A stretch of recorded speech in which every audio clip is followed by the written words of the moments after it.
श्रीगणेशाय नमः। या कुन्देन्दुतुषारहारधवना या शुभ्रवस्त्रामृता या वीणावरदण्डमण्डितकरा या श्वेतपद्मासना या ब्रह्माच्युतशङ्करप्रभृतिभिर्देवैः सदा वन्दिता सा मां पातु सरस्वती भगवती निःशेषदाढ्यापहा। मूकं करोति वाचालं पङ्गुं लङ्घयते गिरिं यत्कृपातमहं वन्दे परमानन्दमाधवम्।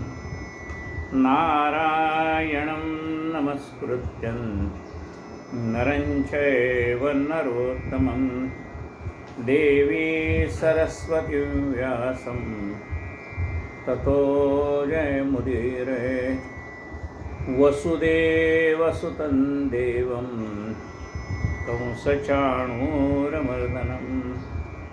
देवकी परमानन्दं कृष्णं वन्दे जगद्गुरुं। गुरुर्ब्रह्मा गुरुर्विष्णु गुरुर्देवो महेश्वरः गुरुः साक्षात् परब्रह्म तस्मै श्री गुरवे नमः। श्रोता वक्ता श्रीराम समर्थ। जय जय रघुवीर। आज गजानन विजय ग्रंथातला 14वा अध्याय सुरू आहे। बंडू तात्याचा प्रसंग आपला चाललेला आहे वर्णन करण्याचा। ओवी क्रमांक 8।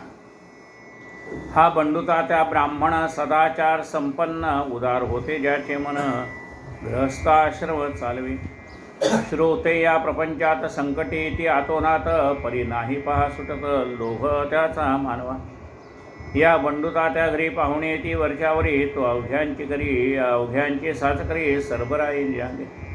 ऐसा क्रम चालीला संचे अवघा संपला, आली पाळी बिचाऱ्याला कर्ज काढणे साहूच। काय होतं की आपण असा विचार करतो की अतिथी देवो भव, आणि म्हणून आलेल्या माणसाची उत्तम अशी आपण सरबराई करतो, आणि मग येणाऱ्या पाहुण्याला असं वाटतं की आपण यांच्याकडे गेलो तर सगळं उत्तम होत आहे, म्हणून तो वारंवार येत राहतो। बरं, आलेले पाहुणे काय करणार? फार तर मार्केटमध्ये येताना एखाद्या वेळेस केळ्याचं घड घेऊन येतील, नाही तर एखादी भाजी घेऊन येतील, नाही तर एखाद्या पकवान घेऊन येतील। बाकी तर सगळा खर्च त्या गृहस्थाश्रम धर्मवाल्यालाच करावा लागतो। आणि असं लोकांचं करता करता त्याचा सगळ्या संचय संपून गेला। जेवढं काही साठवलं होतं त्या लोकांच्या सरबराईतच निघून गेलं। त्याला कर्ज काढायची वेळ आली। संचय बघा संपला, आली पाळी बिचारायला कर्ज काढणे साहूचे। घरदार पडले गहाण, अगणित झाले तयार होणं, लोकाप्रती धावण्या वदन लाज त्या लाज वाटू लागली। आता असं ज्या वेळेला त्याला कर्ज काढायची पाळी आली, ते कर्ज वेळेवर परत फेड पण करता येईना, तेव्हा त्याला ज्याच्याकडनं आपण कर्ज घेतले त्याला तोंड दाखवायची लाज वाटायला लागली। मग असा विचार करा की या वेळेला जेवढी माणसं त्यांच्या घरी येऊन जेवण करून गेली होती, नाश्ता करून गेली, 4-4 दिवस 8-8 दिवस 10-10 दिवस राहिली, त्यांच्यापैकी एक तरी मनुष्य त्याचं कर्ज फेडायला आला का? म्हणून समर्थ म्हणतात की देईना पूर्वीना कोणी उगेचे जन हासती, लौकिक राखता येना बुद्धी दे रघुनायका। ह्याला लौकिक म्हणतात। लौकिक याचा अर्थ काय? लोकांनी आपल्याला चांगलं म्हणावं म्हणून आपण एवढं करतो की स्वतःला कर्ज काढायची पाळी येते। लौकिक राखता येना बुद्धी दे रघुनायका। विकावयान काही उरले, सदन अवघे साप झाले, भांडे कुंडे तेही गेले, काय विपत्ती वर्णावी। आता विकण्यासारखी एकही वस्तू घरामध्ये राहिली नाही. बरं, ज्याच्याकडनं कर्ज घेतलं साहजिक आहे, ती तर माणसं पुन्हा वारंवार आपलं कर्ज परत मिळावं म्हणून तगादा लावणारच.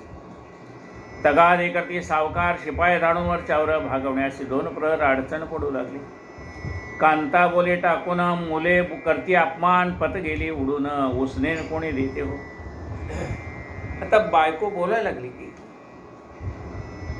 अहो एवढं लोकांचं तुम्ही केलं, कोणी आले का मदतीला? आता बायको बोलणारच.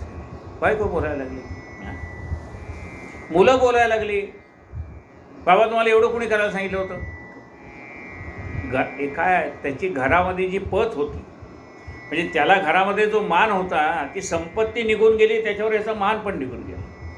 ते तर बिचार काय करतील घरात माणसं? पत्नीला तर प्रपंच चालवायचा असतो. बरं, तिला रागवायचं एक स्थान आहे नवरा, ती कुठं रागवायचं? कांता बोले टाकून मुले करती अपमान, पत गेली उडून उसने कोणी देते. ऐशा तापे तापला जीव द्याया तयार झाला, पैसा संपदा प्रपंचाला काही नसे किंमत. जीव द्यायला तयार झाला, कारण प्रपंचामध्ये काय पैसा पाहिजे. पैसा नसता प्रपंचाला काही नसे किंमत. प्रपंचात पैसा नसेल तर काय किंमत आहे? अहो रोजचं काही नाही म्हटलं तरी आपण विचार करा, आज आपण दूध आणायला जातो, 50-60 रुपये किलो लिटर दूध आहे. आज त्यांनी ठरवलं 1 लिटर नाही तर अर्धा लिटर तर घेते. भाजीपाला आज 40 रुपये पाव किलो. त्यांना थोडं तर आणायला पाहिजे, चहा पाणी आणायला पाहिजे, साखर आणायला पाहिजे. पैसेच नाहीत जवळ. बरं, मुलांनी कोणाकडे पाहायचं? मुलांनी आई वडिलांकडेच पाहणार ना, की बाबा आम्हाला भूक लागली, खायला द्या. पैसा संपदा प्रपंचाला काही नसे किंमत. जे सुखाचे वाटे स्थान तेच दुःखाचे निकेतन. आता काम करून कधी एकदा घरी जाईन असं त्याला वाटत होतं. आता हा बाहेर पडल्यानंतर पुन्हा घरात जावं असं त्याला वाटेना, कारण जे सुखाचं स्थान होतं ते आता दुःखाचं स्थान झालं. जे सुखाचे वाटे स्थान तेच दुःखाचे निकेतन. संपून गेल्यावरी धन सहज होते न्याय. हा जवळचा पैसा संपून गेला की जो प्रपंच सुखाचा होता तोच आता दुःखाचा वाटू लागतो. बंडू तात्या विचार करी, जीव कोठे देऊ तरी, अपो खाऊन मरू जरी, तरी ती घ्या पैसा नसेल. कुठं जाऊन जीव द्यावा म्हटलं, विष घ्यायला सुद्धा पैसे नाही असे म्हणतात, तशी पाळी आहे. जरी जाऊन विहिरीवरी जीव हा मी देऊ तरी, तितक्यात कोणी येऊन करी, येऊन वरी जरी मला काढल्यास. जीवहीना जाईल उलटी फजिती होईल, सरकार शिक्षा येईल आत्महत्यारा म्हणून मला. समजा मी विहिरीत उडी टाकायला गेलो, तेवढ्यात कोणाचं लक्ष गेलं आणि त्यांनी पुन्हा माझ्या मागोमाग उडी टाकून मला वाचवलं तर काय होईल? म्हणजे माझा जीवही जाणार नाही, उलट सरकार मला आत्महत्या करण्याच्या आरोपाखाली आत्महत्या करण्याचा प्रयत्न केला म्हणून मला अटक करेल. यापेक्षा हिमालया जावे वाटे जीव द्याया, आत्महत्येचा ते ठाया, दोषही ना लागेल म्हणाल. त्यापेक्षा असं करू, तीर्थयात्रेला जाऊ, हिमालयात जाऊ, तिथे गेल्यानंतर मला थंडी सहन होणार नाही आणि थंडी सहन न झाल्यामुळे मेला असं म्हणतील फार तर, पण ते आत्महत्येचाच एक प्रकार आहे. यापेक्षा हिमालया जावे वाटे जीव द्याया, आत्महत्येचा ते ठाया, दोषही ना लागेल. ऐसा करून विचार पडला घराच्या बाहेर, अखेरचा तो नमस्कार केला त्याने प्रपंचाला. घराच्या बाहेर आला, प्रपंचाला त्याने नमस्कार केला. एक लंगोटी घातली, राखा अंगा लावली, तयाने ती युक्ती केली, ओळख आपली बुजवाव्या.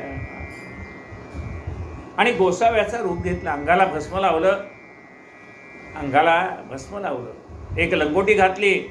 लोकांना वाटावं हा तपस्वी आहे किंवा संन्यासी आहे किंवा गोसावी आहे. आपली खरी ओळख बुजवण्यासाठी हे सोंग त्यांनी घेतलेले. श्रोते अवृदारासी, जननिंदेचे भय मानसी, जननिंदेचे मानसी, भय वाटे अहर्निशी. हे सगळ्याशी ठाऊक, सगळ्यांना माहिती आहे माणूस कशाला घाबरतो. जननिंदेला, लोकांनी आपली निंदा करू नये, म्हणून त्याला घाबरतो तो. बंडुता त्या म्हणे मनी हे दीनदयाळा चक्रपाणी अवकृपा मधला कोणी कार्य ऐसे केले. तुझ्यावरी विश्वास माझा पूर्ण होता अधोक्षिजा तो रंकाचा करसी राजा ऐसे ऐकले पुराणे. परमेश्वराला प्रार्थना केली देवा तू रंकाचा राजा करतोयस असा मी पुराणामध्ये कथा तुझी ऐकलंय. तू संकट काळामध्ये मदतीला येतोस असं पण तुझं ऐकलेलं आहे. तू दयाळू आहेस असंही तुझं वर्णन ऐकलेलं आहे. माझा तुझ्यावर विश्वास होता. ते सर्व खोटे झाले प्रत्ययाशी माझ्या आले व्यर्थ कवीने रंगवले चरित्र तुझे नारायणा. पण देवा आता मला असं वाटतं की ते सगळं खोटं आहे का काय. माझ्या मदतीला कोणीच येत नाही. आता जीव देतो परी तुझ्यावरी मी श्रीहरी याचा विचार काही करी हत्या नको घेऊ. ऐसे म्हणे बोलला तिकीट घ्यायला लागला तो एक भेटला विप्रत्यासी स्टेशनात. आताच हरिद्वारचे तिकीट नको घेऊ साचे घेऊन दर्शन संतांचे मग जावे हरिद्वार. त्याला वाटे की मनुष्य भेटला. कुठं चालला महाराज. नाही म्हटले हरिद्वारला चाललो. माहीत करा आत्ताच हरिद्वारला जाऊ नका. आधी संतांचं दर्शन घ्या आणि मग हरिद्वारला जा. आपल्या वराड प्रांतात श्री गजानन महाराज महासंत आहेत अवतरले सांप्रत त्यांच्या दर्शनात जायतो. अरे आपल्या वराडामध्ये गजानन महाराज म्हणून अवली आहेत संत आहेत त्यांच्या दर्शनात जा. संत दर्शनाजोरी वायाने गेले भूमीवरी उगीच तासूनंतरी भलते काही करू नको. अरे आजपर्यंत संत दर्शन वाया गेलेलं नाही. पाहतो एकदा प्रयत्न करून. ऐसे बोलता ब्राह्मण तात्या गेला गोंधळून म्हणे हा मनुष्य कोण अवचितमसी भेटला. किंवा याने ओळखले मी बंडू तात्या म्हणून भले काही न माझा तर्क चाले पुसू तरी याते कशा. हा बंडू तात्या मनामध्ये विचार पडतो की मी एवढं सोंग घेतलंय पण ह्याने ओळखलं का मी बंडू तात्या आहे म्हणून. आणि तो मला असं का सांगतोय की आधी संतांचं दर्शन घ्या आणि मग जा म्हणून. मनात विचार चाललाय.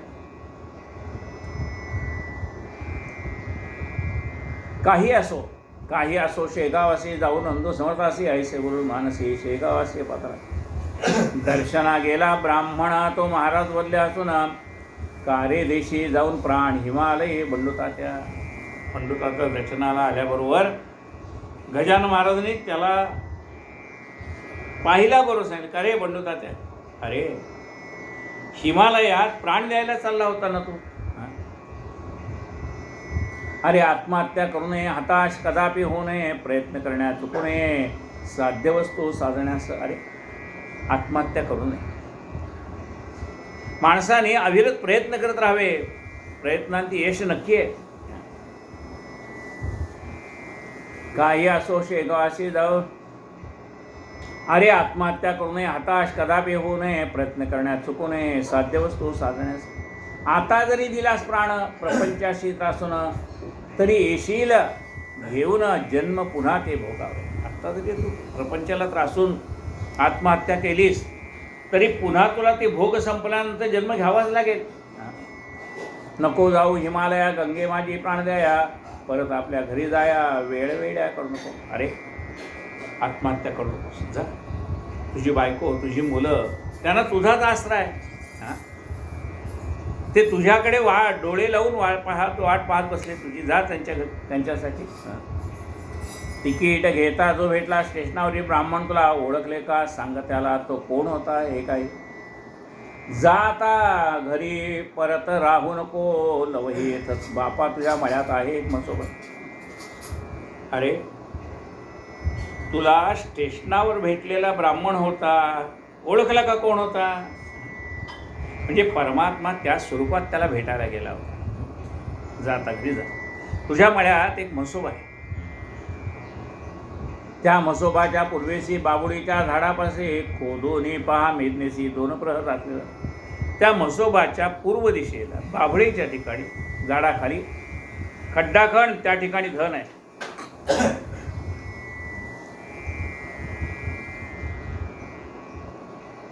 काम जमीन खोदण्याचे तुचे एकटा करी साचे, खाली 3 फुटाचे द्रव्य तुला सापडे. तू एकटाच जा, रात्रीच्या वेळेला जा, तो एकटाच खड्डा खण, त्यात तुला धन सापडेल. त्यातून थोडे कर्जदार देऊन मुक्त ऋणमुक्त होई खरा. नको सोडूस बायका पोरा, उसने वैराग्य वाहू नको. त्यातलं थोडं द्रव्य कर्जदाराला दे, त्यालाही खात्री पडेल की हा आपल्याला पैसे परत करेल म्हणून. थोडं प्रपंचाला वापर. त्यातून थोडे कर्जदारा देऊन ऋणमुक्त होई खरा. नको सोडूस बायका पोरा, उसने वैराग्य वाहू नको. ऋणमुक्त तू ऋणमुक्त होशील, काळजी करू नकोस. अरे ह्या वैराग्याला उष्ण वैराग्य म्हणतात. ते काय तुझ्या मनात मुळात ना आलेलं वैराग्य नाही. हे वैराग्य कसलं आहे? परिस्थिती वैराग्य. परिस्थितीने तुझ्या मनात निर्माण झालेलं वैराग्य आहे, पण ते विवेकपूर्ण वैराग्य नाही आहे, त्यामुळे ते टिकणार नाही.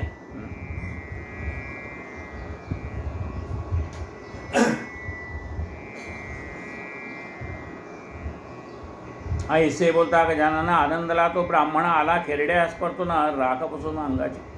रात्रीच्या वेळेला मळ्यात वसुवासी आला, बाबुळी खाली लागला जमीन खोदाया कारण. तो 3 फुटावर लागली श्रोते घागर, एक तांब्याची साचार वेळणी होती जिरामुख. त्या तांब्याच्या घागरीत मोहरा सोन्याच्या 4 शत पडल्या त्याच्या दृष्टीप्रथम. मग काय विचार, त्याने खोदून पाहिलं, त्याच्यामध्ये 400 सुवर्ण मोहरा मिळाल्या.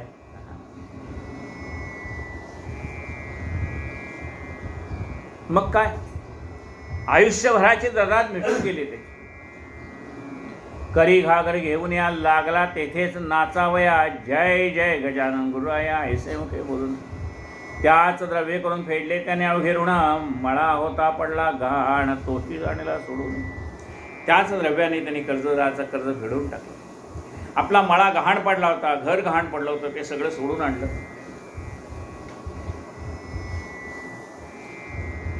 घडी बसली प्रपंचाची ही गजानन कृपेने साची, वृत्ती बंडुता त्याची गेली आती आनंदून. जेवी मृत्यूची घटका भरता अमृत कलशे यावा हाता, वा सागरा माझी बुडता तारू दृष्टीस पडावे.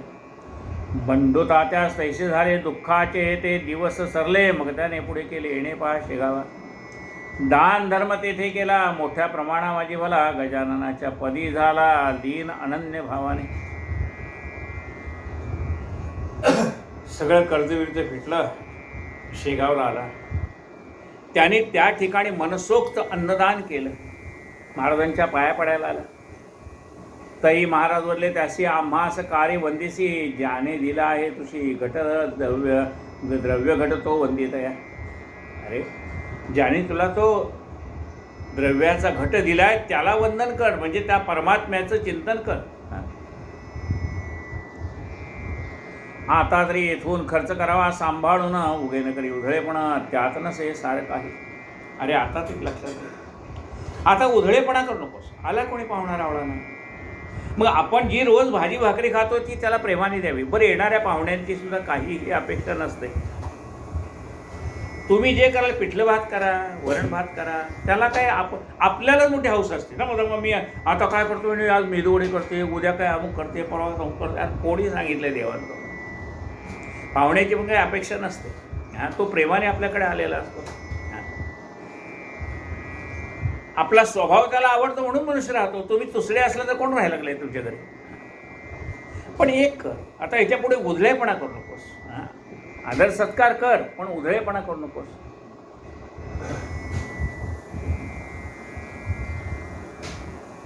खर्च करावा सांभाळून, उगे न करी उधळेपणा त्यात नसे सार काही. अरे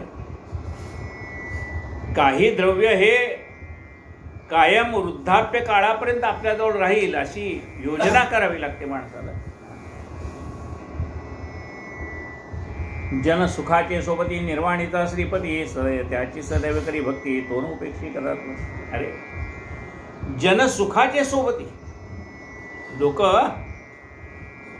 आपल्याकडे सुख असलं तर आपल्याजवळ राहतील, आपल्याकडे काही नसेल तर निघून जातील, कोणी आपले विचारणार नाही. आपल्याला माहिती आहे आता काय चाललंय, श्रावण महिना चाललाय.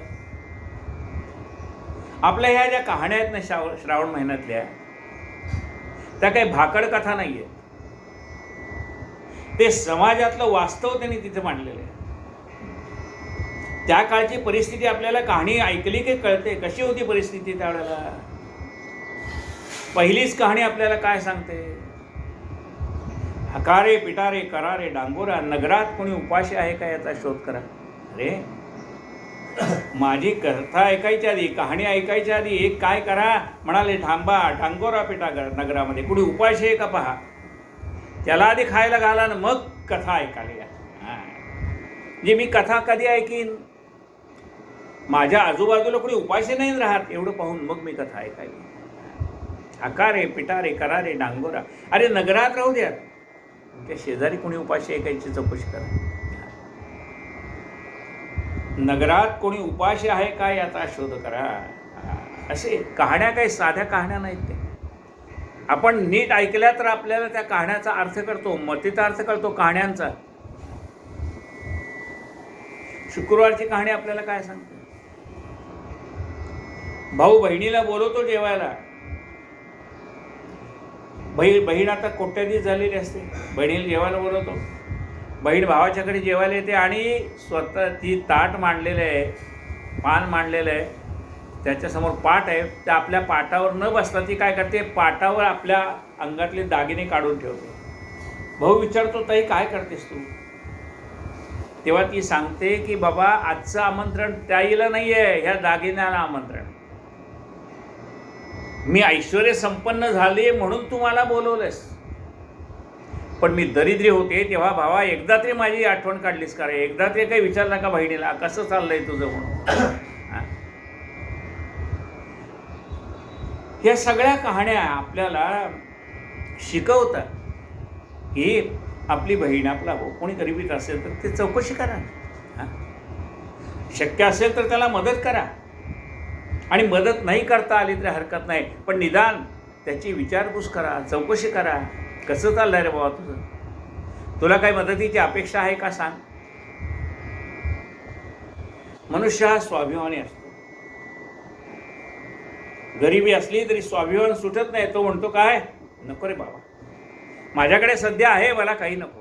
अरे पण तुमचे दोन प्रेमाचे शब्द तरी जाऊ द्यात ना, उद्या त्यालाही ऐश्वर्य, त्याच्याकडे पण संपत्ती. म्हणून आपले नातेवाईक कोणी गरीब असतील तर त्यांच्याकडे दुर्लक्ष करू नका, ही कहाणी आपल्याला शिकवते. जनसुखाचे सोबती निर्वाणीचा श्रीपती, त्याची सदैव करी भक्ती, दोन उपेक्षी कथा तुला. जनसुखाचे सोबती,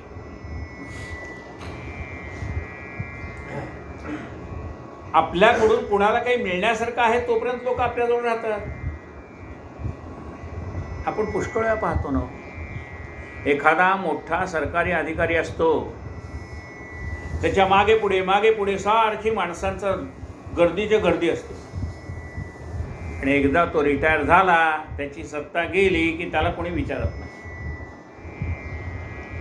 मग तो नगरसेवक असो, आमदार असो का खासदार असो, जोपर्यंत त्याच्याकडून आपली कामं होणारी आहेत ना तोपर्यंत त्याच्या भोवती मनुष्यांचा गराडा आहे. पण एकदा का तो सत्तेवरनं खाली उतरला की त्याच्या भोवतीची गर्दी हळूहळू कमी होत जाते.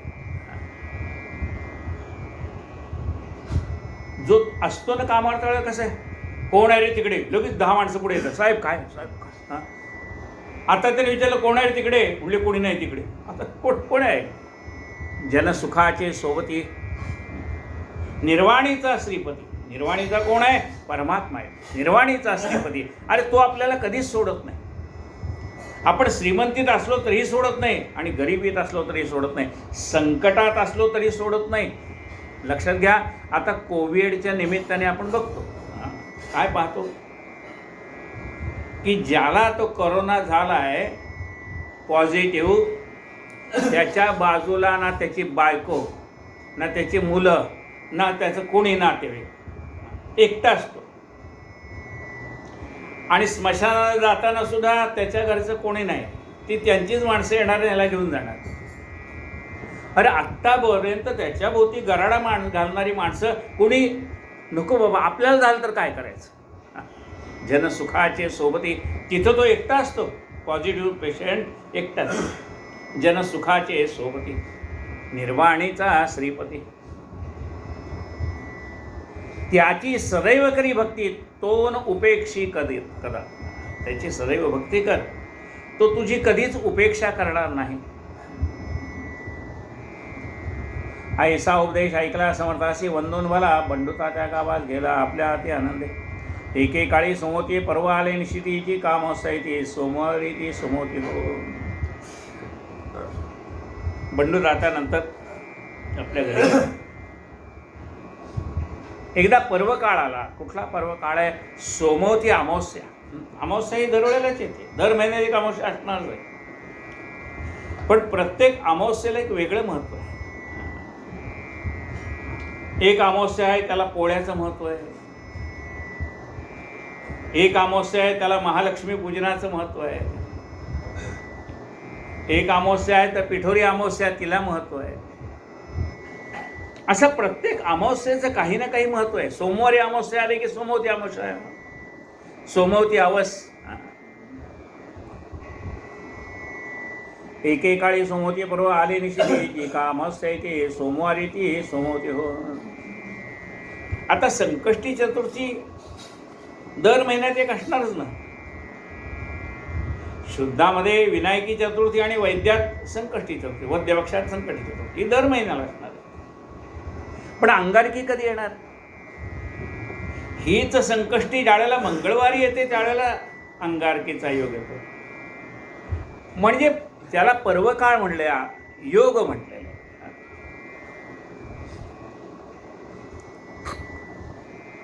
एकेकाळी सोमवती पर्व आले निशिती जी काम असं आहे ते. सोमवारी ती सोमवती हो.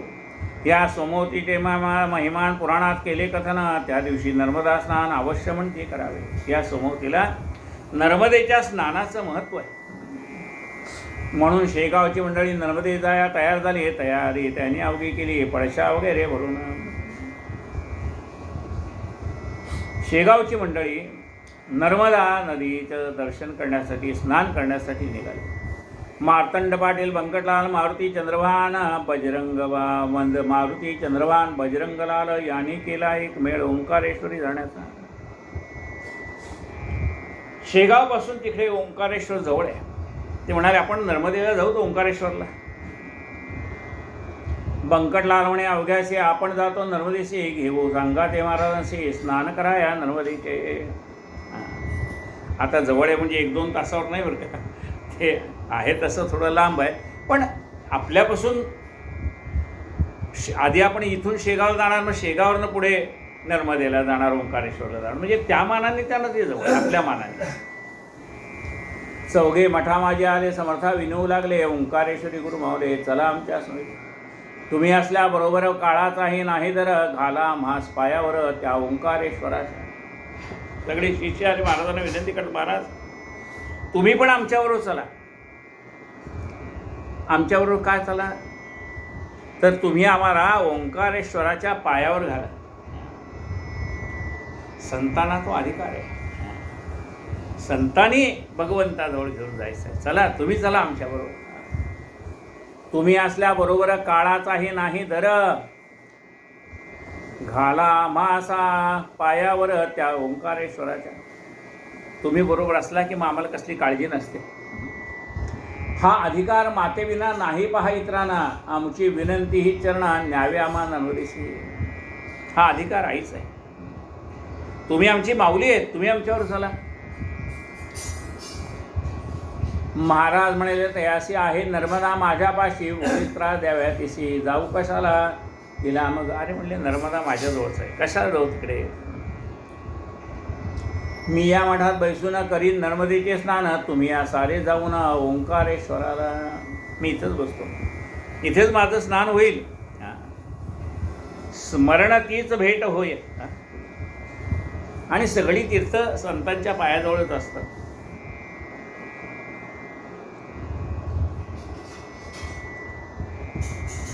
तेथे राजा पूर्वकाली मांधाता भाग्यशाली होऊन गेला महाबली. दिगंतच्या चिकित्से मांधाता नावाचा राजा त्या ठिकाणी होऊन गेला. श्री शंकराचार्य गुरुवर यानी कराया जगदोद्धार तेथे दीक्षा साचार परमहंसाची घेतली. शंकराचार्यांनी जगाचा उद्धार करण्यासाठी परमहंसाची दीक्षा त्या ठिकाणी घेतली. परमहंस संन्यासी.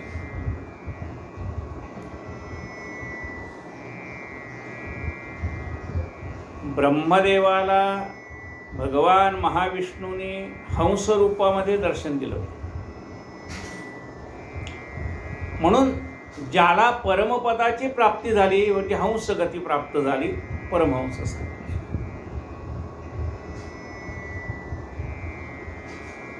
परमतत्वाची प्राप्ती परमहंसाची घेतली. श्री शंकराचार्य गुरुरे आणि कराया जगदोद्धार तेथे दीक्षा साचार परमहंसाची घेतली.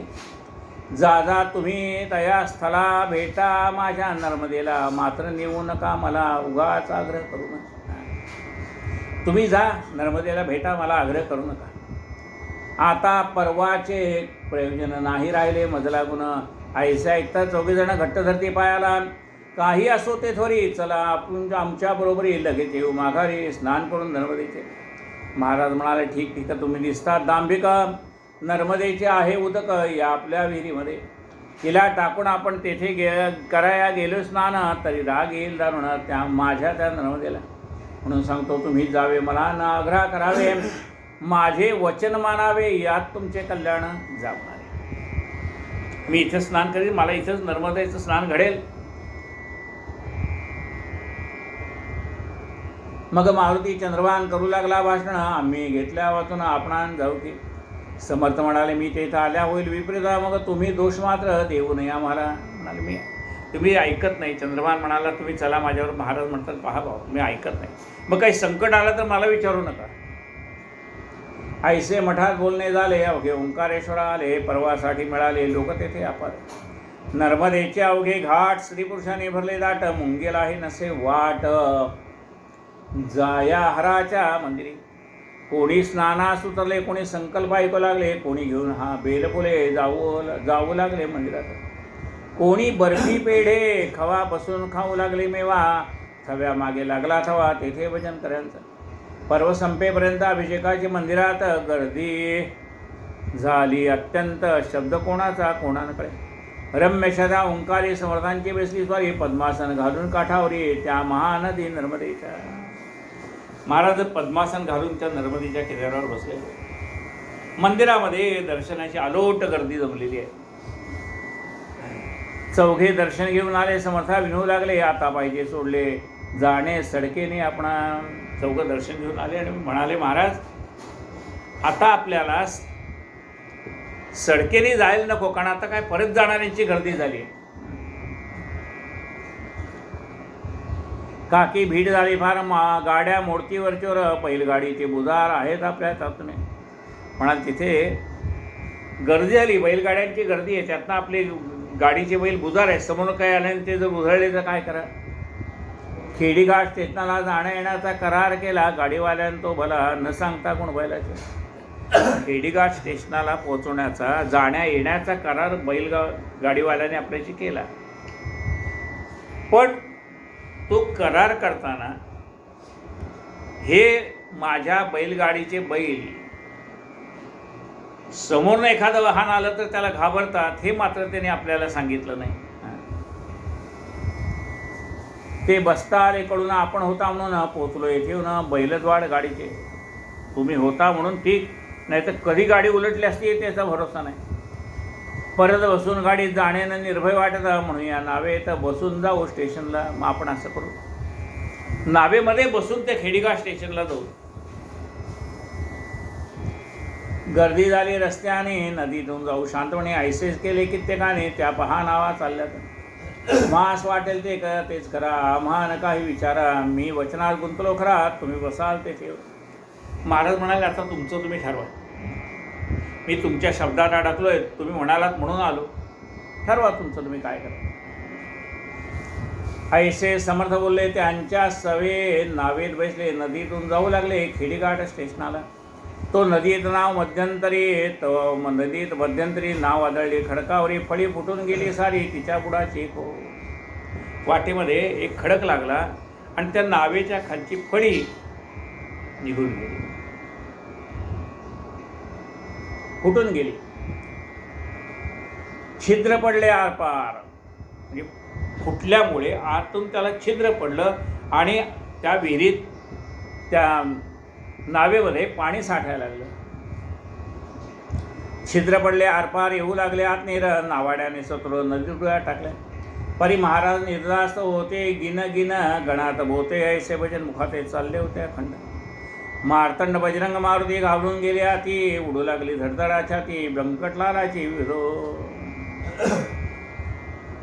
आता परिस्थिती बिकट आहे. आपण काही नाव आणि ह्यांना वाचवू शकत नाही. असं पाहून नावाडे ना काय पोहता येतं. त्यांनी नावाड्याची पाण्यामध्ये उड्या टाकल्या, नावाडे निघून गेले. महाराज मात्र शांतपणाने भजन करत होते, भगवंताच्या नामस्मरणामध्ये तल्लीन झाले. मार्तंड बजरंग मारुती घाबरून गेल्या ती, उडू लागली धडधडाच्या ती, बंकटलालाची विडो. चौघे समर्था बोलले, आम्ही अपराधी आहो भले, आम्ही न तुमचे ऐकले. शेगावा दयाळा त्या ते त्यांचे दिल्या महाफळ, तुम्ही आज तात्काळ नर्मदा झाली काळ आम्हाला ती बुडवाव्या. गुरुराया आपली वाणी वेद तुल्य मानून येथून वाचवा, या संकटातून शेगाव दृष्टी बुडू द्या. ऐसे जो ते बोलतात तो निम्म्यावरी वाण्यात नाव उडाली, लोटत लोटत एक फरलांग गेली. काठी लोक बोलतीये ऐसे, मेली ही 5 माणसे, आता यांचा भरोसा नसे अथांगपणे नर्मदेला. तई म्हणाले महाराज नका हो हैराण, तुमच्या जीवाला कुणा धक्कान लावी नर्मदा. ऐसे म्हणून स्तवन केले नर्मदेचे त्यांनी भले, हे चौघे वेसले हात जोडून नावे. महाराज म्हणले शांत बसा, काही घाबरू नका, ही नर्मदा आपल्याला बुडू देणार नाही, ती आपली आई आहे. महाराजांनी प्रार्थना केली, नर्मदे मंगले देवी, रेवे अशुभनाशिनी, म्हणतु क्षमा करी यांचा, दयाळू होऊनी मने.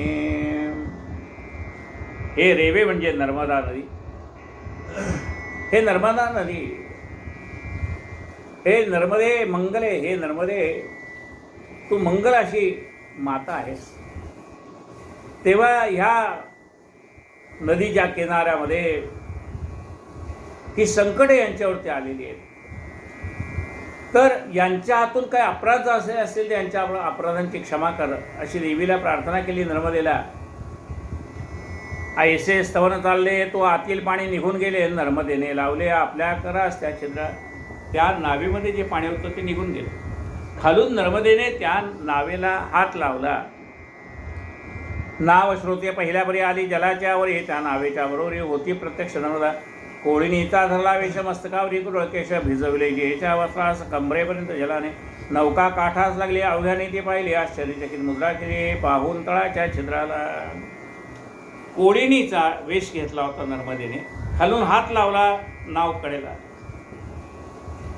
ही बाई होती म्हणून आमचे हे वाचले प्राण, बाई आपण कोठीर कोण का हे काही सांगावं. सोडा वस्त्र विजलेले आम्ही नवे देतो बोले, तै नर्मदेने पहा केले अशा रीतीने भाषण. मी ओंकार कोळ्याची कन्यका, माझे नाव नर्मदा ऐका, महापरिपाठ आहे रेखा ओले वस्त्र नेसण्याचं. मी ओलीच राहते निरंतर, माझे रूप आहे नीर, ऐसे बोलून नमस्कार करून गेली गजानना. मी म्हणाले ओंकार कोळ्याची मुलगी आहे, म्हणजे ओंकारेश्वराची मी कोण आहे, नर्मदा मुलगी आहे म्हणाले.